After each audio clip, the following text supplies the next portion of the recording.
মানুষকে যেমন সুখে থাকলে ভূতে কিলাই, আমার অবস্থা হয়েছে তাই।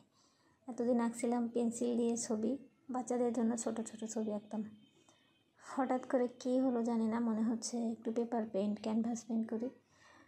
কী আঁকবো তাও জানি না। আমি আসলে পেপার পেন্ট বা এই ক্যানভাস পেন্ট করার অভ্যাস আমার নেই। এক কথায় একেবারে নতুন বললেই চলে। আমি আগে তেমনভাবে কখনো এগুলো আঁকি নাই। তো ভাবলাম যে একটু সহজ কিছু দিয়ে শুরু করি। সেই চিন্তা থেকে এই ছবিটা আমি আঁকতে শুরু করলাম। জানি না কতটা ভালো হবে বা আপনাদের কতটা পছন্দ হবে। তো যারা আমার মতো নতুন এই পেপার পেন্ট শুরু করছেন, তারা আমার সাথে সাথে শুরু করতে পারেন। আশা করছি নতুন নতুন কিছু শিখতে পারবেন, কারণ আমি যে কাজটা শুরু করি ওটা যেভাবেই হোক ইনশাল্লাহ শিখেই যাই এবং সেটা শেষ পর্যন্ত সুন্দরভাবেই শেষ করার চেষ্টা করি। তো আমি যখন নতুন করে শুরু করলাম, আপনারাও চাইলে আমার সাথে শুরু করতে পারেন।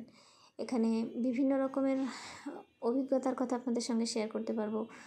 আবার কোন জিনিসে আমার ভুল হচ্ছে, কোনটাই ঠিক হবে, এগুলো আপনাদের সাথে শেয়ার করব। তাতে যদি আপনাদের একটু হলেও উপকার হয় যারা নতুন করে শুরু করছেন।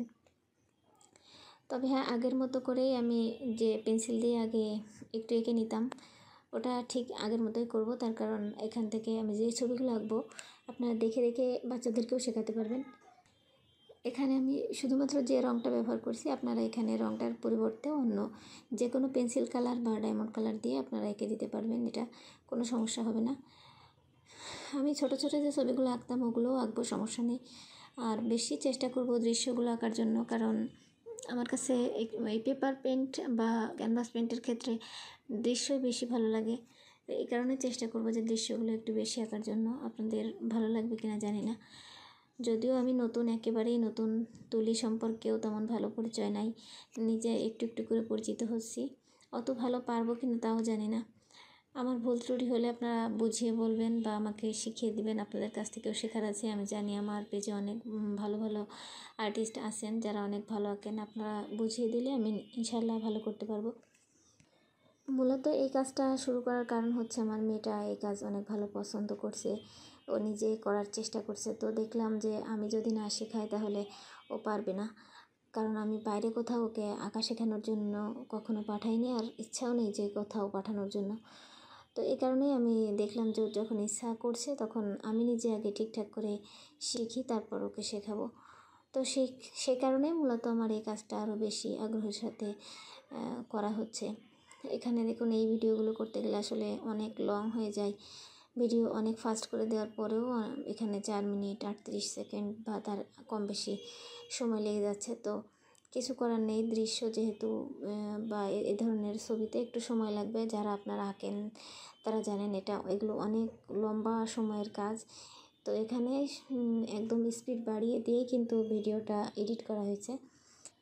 কত বড় একটা ভিডিও, এখানে মাত্র 4-4.5 মিনিটের মধ্যেই ভিডিওটা দেখানো হয়েছে। তার মানে কতটা স্পিড দেওয়া লাগছে, এবং কিছু জায়গা কেটে কেটে এখানে বসিয়েছি, কারণ সব জায়গায় তো রাখা আসলে প্রয়োজনও নাই, আর অত লং ভিডিও আপনারা দেখতেও চাইবেন না। এটুকু ভিডিওই আপনারা কতজন দেখবেন জানি না।